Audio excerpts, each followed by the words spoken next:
All right, moving on then, in a bid to bring some relief for the gig workers, the Labour Ministry officials met with the aggregator platforms. Sources have told ET Now that the likes of Amazon, Zomato as well as Uber were present for the meeting. They discussed things like e-Shram portal and also extending several benefits to the gig workers. Aishwarya is here with the report.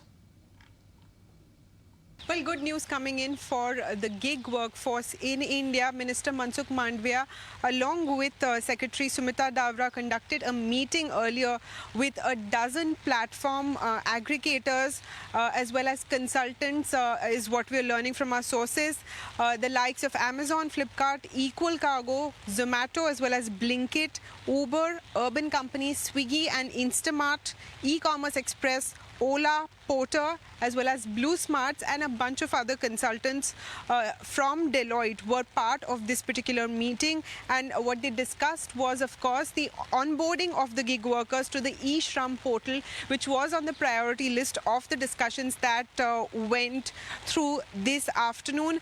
Now, what they also discussed is that social security benefits for the gig workers will be easier in case of all of them being onboarded onto the e-Shram portal, and the benefits such as healthcare, accidental insurance, women's safety, as we also have women gig workers in the fray, that is being considered, and also better working conditions. Every other day we hear of Zomato and Swiggy delivery people, in fact the workforce, facing a lot of issues, especially during the rains as well. Now steps will be taken towards the welfare of gig workers. Once they are onboarded to the e-Shram portal, they can also take benefit of the central as well as state schemes. Now, Social Security's Code 2020, which was devised earlier, has not yet been implemented.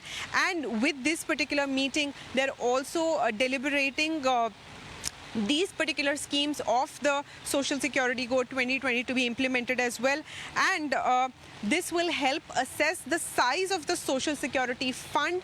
Apart from that, what we're also learning is that the ministry is deliberating contributions to be taken from the platform aggregators, about 1 to 2% of their turnover, which they might take as a contribution from these companies and will be utilized for the welfare of the gig workforce. And this is what we're learning and picking up from our sources as of now, what went through in the Labour Ministry and platform aggregators meeting through the day.